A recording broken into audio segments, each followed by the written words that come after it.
passenger boat makes its way down Virginia's Potomac River one autumn night. As it passes the home of George Washington, the captain tolls his bell, adhering to a tradition that began during the War of 1812 as vessels passed the beloved estate. The sound awakens Louisa Bird Cunningham, a passenger returning to her home in South Carolina. As legend holds, Mrs. Cunningham goes out on deck to behold Mount Vernon, sitting overgrown, decrepit, dilapidated in the moonlight. She was so moved by the sight, she penned a letter to her daughter, Anne Pamela Cunningham, describing what she saw and felt. I was painfully distressed at the ruin and desolation of the home of Washington.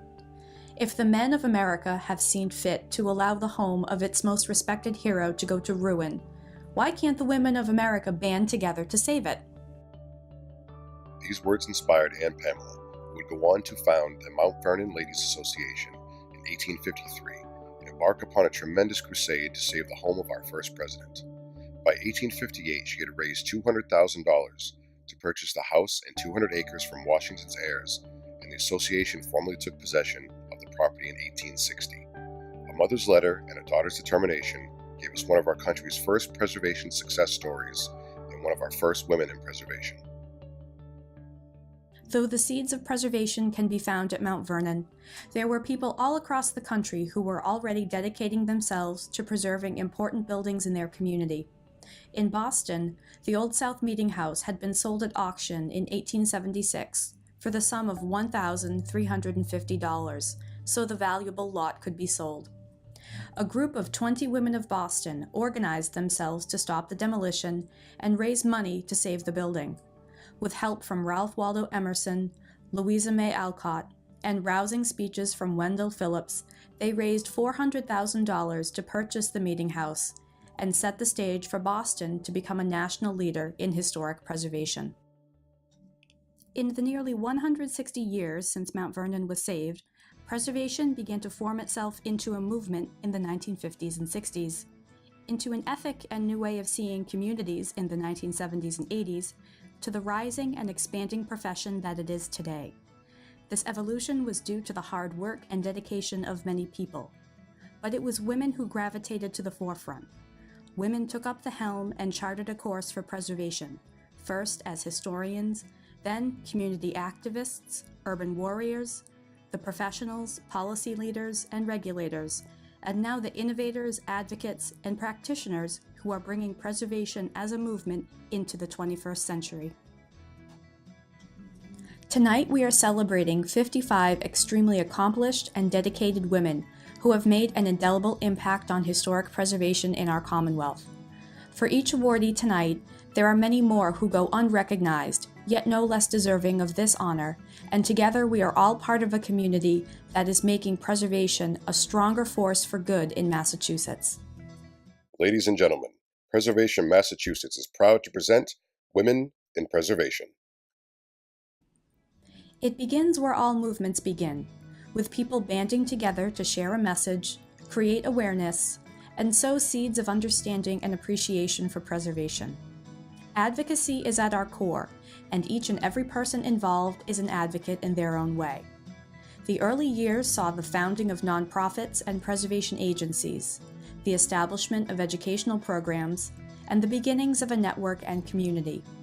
People wore many hats and did 10 different jobs at once, a trend that continues to this day. Our advocates take the spirit of those early years, from standing in front of bulldozers to the tops of Beacon and Capitol Hills and beyond. All preservation is local, as exemplified by the efforts of the late Julie McCarthy to save North Brookfield's iconic townhouse. She brought out the best in what local preservation was: collaborative, collegial, and she made alliances at the state level and beyond. Her memory and actions will live on in the work of the Friends of the North Brookfield Townhouse. In Worcester, Deborah Packard has established an award-winning program and partnered on several prominent projects, including the Hanover Theater and Worcester State Hospital Clock Tower. Marilyn Fenollosa uses years of national experience in her local efforts in Lexington, citing the need for preservationists to strive to be perceived as advocates rather than obstructionists. With experience that spans landscape, preservation, policy, and public service, Kathy Abbott knows that we all learn from those ahead and grow as a result. I hope I have been and will continue to be a mentor for anyone wishing to follow their heart and passion and include preservation as something they value. And preservation as value is a key component to the success of the Community Preservation Act, which Dori Pizzella saw grow tremendously under her directorship of the statewide Community Preservation Coalition. Through their work at the National Trust for Historic Preservation, Alicia Luba and Rebecca Harris bring national focus to their efforts to save important resources, educate, and strengthen the preservation community. And at the state level, Erin Kelly and Courtney Whelan work with partners from the ground up in order to bring the programs and mission of Preservation Massachusetts to life. Through her professional and volunteer work, Claudia Sauerman-Wu has played an important role in advancing preservation, and as it becomes interdisciplinary, preservation must also become intergenerational and ubiquitous. It should not just be the province of the mature, but also our young and diverse population. What we cannot save in stone, we must be content to save in word. So says Dr. Carol Owens, an author, scholar, and preservationist. Through writing her first book, Berkshire Cottages, she helped to create an appreciation for the Gilded Age mansions in the Berkshires. Preservation is living history, and those that help others interpret past events through present buildings are vital. Education is key, and it is an ongoing process. How we attract and share the preservation story is an important part of how preservation will continue, as exemplified through the educational work of architectural historian Susan McDaniel-Sakachi at Preservation Worcester and Marita Rivero at the African American History Museum in both Boston and Nantucket. Sally Zimmerman's role at Historic New England has allowed her to broaden her outreach and ability to educate all of New England, and she offers much-needed education for professionals through many conferences and seminars. Our preservation scholars and educators are helping us pave the way for future generations to understand our collective history. Broader than just one person, our architectural historians and preservation planners work with projects and communities to help them identify what is important to them and plan for the future of those historic resources while still honoring the past. Working with our collective cultural resources, these women help shape the vision for historic buildings. It is work that demands a skill set with not only an incredible knowledge of architecture, history, but design, regulation, collaboration, and a tremendous amount of patience. Their expertise bridges architectural, environmental, and archaeological fields. Understanding how all of these facets intersect is critical when managing projects, as evidenced by Virginia H. Adams's work on the Longfellow Bridge rehabilitation and restoration, or Maureen Kavanaugh's work on the MBTA's historic Copley Station Head House.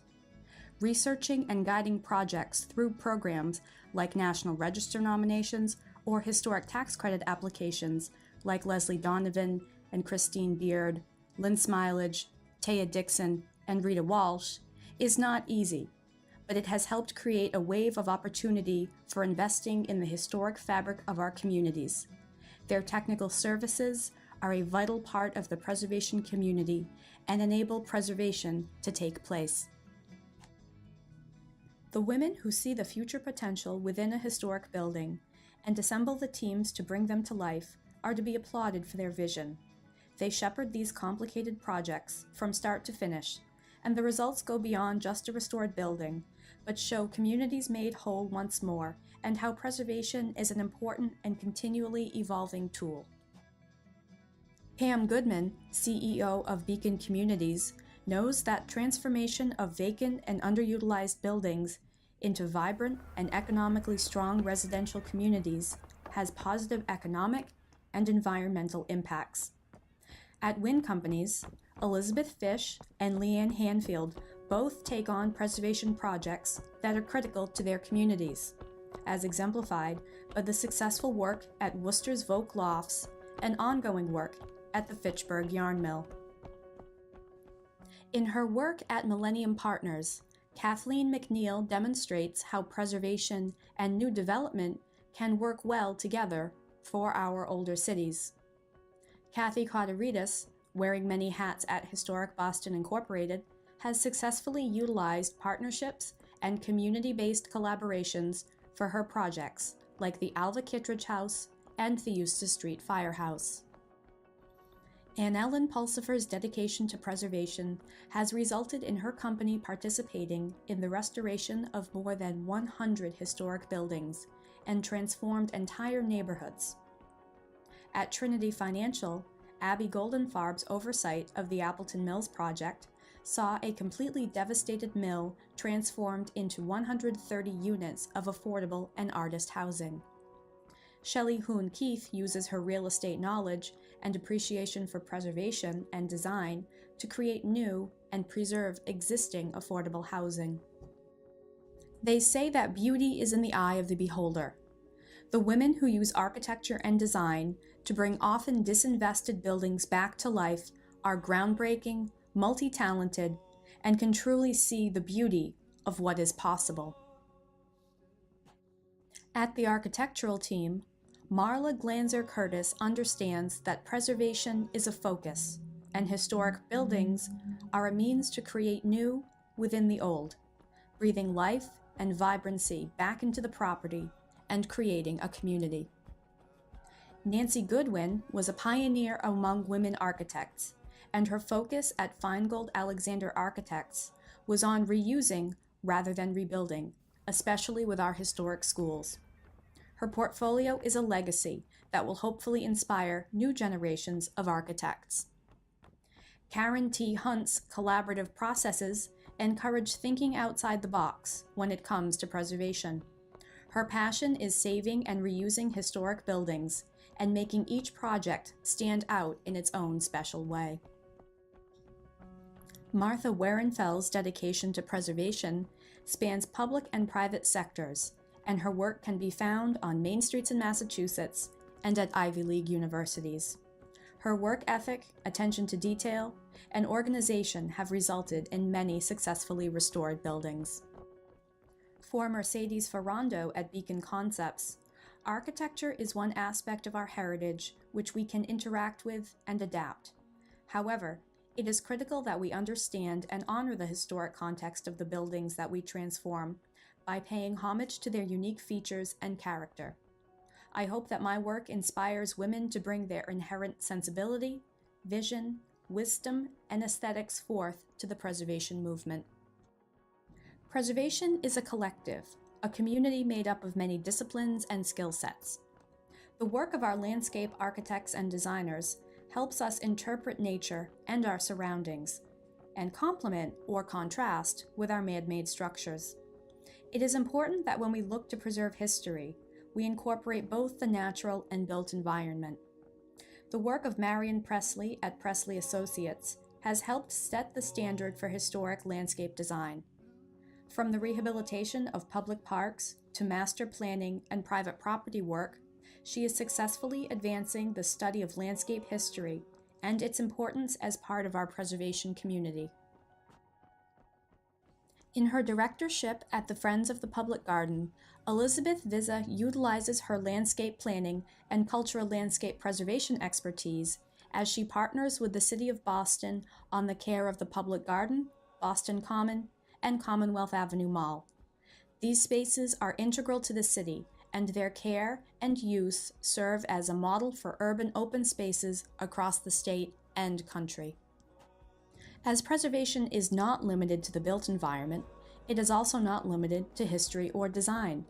It is impacted tremendously by the financial and legal sectors as well, and those who champion historic preservation and demonstrate its impact through investment are critical parts in our community. By helping projects, developers, and others navigate the nuances of historic tax credits and other important programs like affordable housing and new markets, the legal expertise of Deirdre M. Robinson at Merthyr Kallina and Katie Day at Klein Hornig is essential. Their knowledge of these important programs and project structuring allows very complex preservation projects to exist and restoration of buildings to happen. And the project cannot proceed without critical financial tools. At Bank of America Merrill Lynch, Mary Thompson is responsible for originating, structuring, and closing federal and state historic tax credit and new markets tax credit investments. To her, historic preservation is about community revitalization while preserving the culture and heritage of the past. At Boston Financial Investment Management, Sarah Lobinger has overseen the commitment of over $250 million in equity to the preservation and redevelopment of over 30 historic properties in Massachusetts, which has created lasting impacts in those communities and our state. Judy Nitch's portfolio and her company not only serve to inspire historic preservation, but a whole new generation of girls in the field. I hope my legacy as an engineer helps future generations understand that girls can become successful engineers by helping people and solving our world's problems while preserving the beautiful places we all enjoy. Susan Knack Brown's engineering career has had her work on some of the most iconic buildings in Massachusetts, from the John Adams Courthouse to the State House and more. Her dedication, not only to her work, but to leading in her field, inspires those who work with her. In the field and in the trenches, literally, is where these women lead the way, in the hands-on, hammer and nails, bricks and mortar part of preservation. For Pam Bailey, the thing about preservation is that it isn't about bricks and mortar, it is about the people that mixed the mortar and laid the bricks. Preservation is about the communities and neighborhoods that these buildings were part of, and how a structure is part of the ebb and flow of change as the voices within and around adapt, yet continue to define.